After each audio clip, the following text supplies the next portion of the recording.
그래서 여호와 하나님이 그 사람을 이끌어서 에덴 동산에 두며 그것을 경작케 했어요. 그리고 어떻게 했어요? 흙으로 여호와 하나님이 흙으로 각종 들짐승과 공중의 각종 새를 지으셨어요. 왜 흙으로 지었을까? 일장에서는 흙으로 이렇게 안 나오는데. 들짐승과 공중의 새도 뭐가 있는 거예요? 그러니까 마음을 가진 인간들을 분류를 한 거야. 이러면 또 서구는 저거 봐, 흑인이니까 저거 노예가 돼도 돼. 저거 들짐승과 새니까 저거 이방인들이야. 다 죽여도 돼. 식민지 만들어도 돼. 이런 식으로 해석을 한다고. 마음에 성령이 있고 성령이 지금 하나님이 직접 만들었잖아요. 그렇죠? 근데 무슨 차이가 있어요? 하나님 흙으로 만들었다. 하나님 직접 만들었다. 근데 무슨 차이가 있어요? 생명이 있다 없다만 차이가 있는 거잖아. 그러면 그 생명이 없는 그 각종 들짐승과 새에게 생명이 불어넣어진 인간이 어떻게 해야 돼요?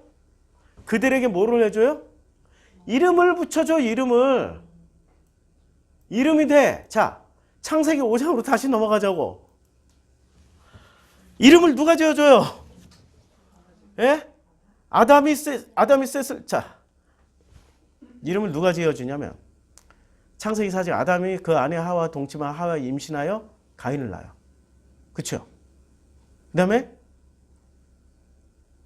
그리고 그 가인을 낳고 이르되 내가 여호와로 말미암아 득남하였다라고 얘기를 해요. 그치요? 그리고 나서 요때는 이름을 지어요, 안 지어요? 그냥 이름 짓는 과정이 없죠? 마지막에 4장 마지막에 보세요. 아담이 자기를 낳아 그의 이름을 셋이라 했어요. 이름을 지어줬죠? 여기는 이름을 왜 지어줘요? 복음의 자녀이니까 이름 지어준다고. 그럼 복음의 자녀라는 거는 어떤 과정을 지나온 거예요? 예. 하나님에 의해서 흙으로 만들고 그 코에 생기를 불어넣어 주시고 생명이 된 그 사람이 지금 무슨 일을 해야 되는 거예요? 똑같이 흙으로 만들고 하나님이 만들었고 재료도 같은 흙인데 이 사람은 그 들짐승과 새에게 뭐를 해줘야 돼요? 이름을 지어주잖아. 이름을 지어주잖아. 그러니까 그 이름을 지어주는, 이름을 받는 그 순간 그들은 뭐가 돼요? 예, 셋이 되는 거야. 셋처럼 복음의 자녀가 되는 거야. 이는 하나님이 내게 가인이 죽인 아벨 대신 다른 씨를 주셨다 하며 셋도 아들을 낳고 그의 이름을 에노스라고 이름 지어줬어요. 이름을 계속 지어주죠. 신기하죠. 성경에 이렇게 디테일하게 성경이 얘기를 해주고 있어요. 이름 짓는 게 굉장한 의미가 있다고. 에노스라 했으며 그때 사람들이 비로소 여호와의 이름을 불렀던 거예요.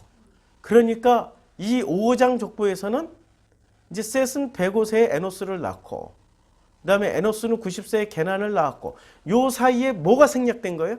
4장에서 이름을 지어준 게 생략된 거라고. 근데 우리는 4장을 통화해서 충분히 유추 가능한 거죠. 그러니까 5장의 족보는 낳고가 아니라 이름을 지어준 게 나은 거야. 이름을 지어준 게 나은 거야. 그래서 자녀들을 낳았으며 계속 자녀들을 마할랄레를 낳았고 그 다음에 자녀들을 낳았고 마할랄레도 낳고 뭐를 낳아요? 자녀도 낳고 야렛을 낳았으며 또 야렛을 낳고 또 어떻게 해요? 자녀를 낳았으며 이게 꼭 반복으로 나오는 거예요. 그치요? 다시 2장으로 돌아갈게요. 그래서 하신 일이 뭐예요? 이 아담이 하셨던 일이? 곧 그의 이름이 되었더라. 이름을 짓는 거예요. 각 생물을 부르는 것이 곧 그 이름이. 이게 무슨 뭐 호랑이, 너 고양이, 너 표범 이런 과정이 아니라고. 이런 우스운 과정이 아니야. 이 복음에 깊숙한 내용이 들어가 있는 거예요. 이런 것을 해석을 못하니 이 서구의 신학자들은 전부 다 이걸 이문서, 제이문서, D문서, P문서 이렇게 찢어발기기만 했지 해석을 못하고 각각 나눠버리고 모른다 하고 결론 없이 끝내버리는 게 구약성서학자, 이제까지의 구약성서학자들의 모습이었다고요. 그런데 저처럼 해석하는 게 맞잖아요. 오직 성경만 가지고 해석하잖아요. 근데 이것을 또 자기 뜻과 자기가 배웠던 서구신학과하고 다르다고 이걸 뭐라고 해석하냐면 저 알레고리 해석이야. 네, 영예야. 이런 식으로 넘겨버려. 이게 무슨 영예냐고. 성경이 이렇게 내적 연관성을 다 가지고 철저하게 내적 연관성의 어떤 단서들을 다 주고 있는데. 자, 그래서 아담이 모든 가축과 공중의 새와 들의 모든 짐승에게 이름을 줘야 되는 거예요. 이름을 주는 게 무슨 일을 하는 거예요? 당신의 자녀로 만드는 거야. 아버지의 자녀. 그래서 5장의 족보가 나오는 거예요. 5장의 족보가 다시 나오는 거야. 5장의 족보인데, 자, 아담의 계보를 적은 책이라. 하나님이 사람을 창조하실 때 누구대로 창조했어요? 하나님의 모양대로. 이게 전제 조건이야. 그럼 아담이 이름을 지어주면은 그 이름을 받은 그 존재는 자기 아버지가 누가 돼요? 아담이 되죠. 그럼 아담의 아버지는 누구예요? 하나님. 그러면 이 이름을 받은 사람은 이 받은 들짐승이나 새나 각종 가축이나 이런 것들은 누가 돼요? 하나님의 아들이. 하나님의 아들이 되는 거죠.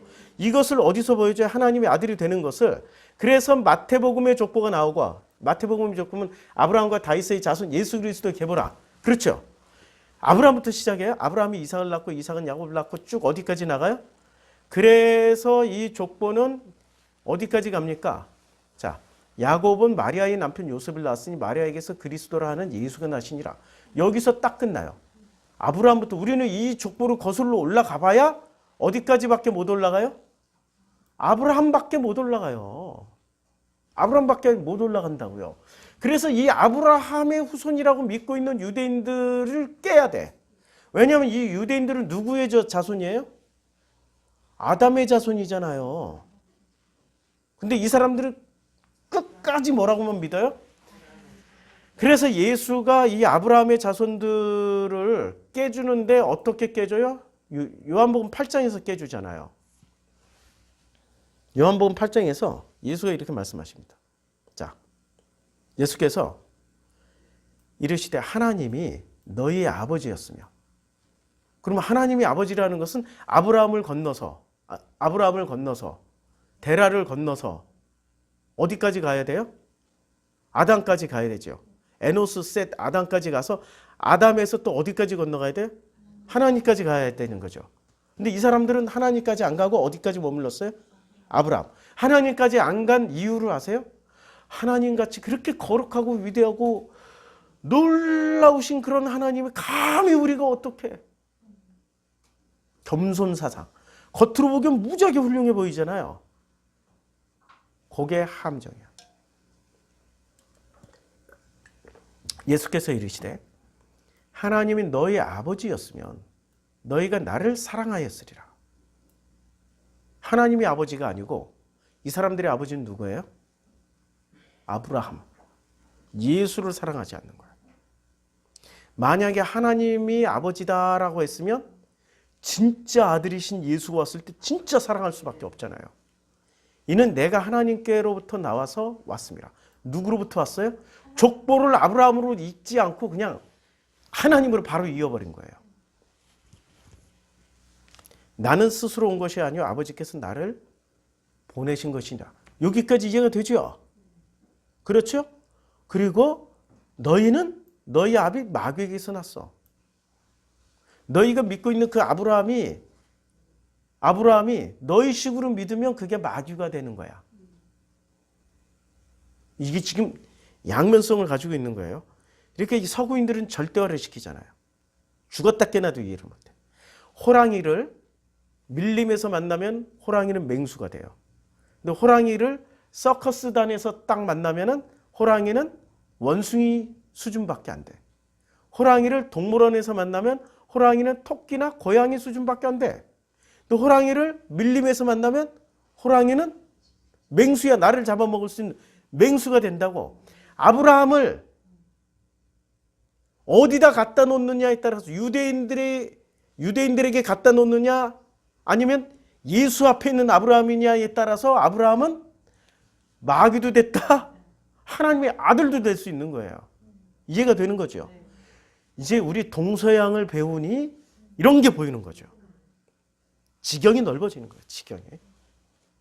자, 다시 본문으로 돌아와서 지금 이게 이게 오늘 못 넘어가겠는데 이거 오늘 그 신명기 28장 15절 못 넘어가겠는데 왜 순종 설명하다 여기까지 왔는데 무엇이 순종이냐는 거예요. 무엇이 순종이죠? 순종은 아주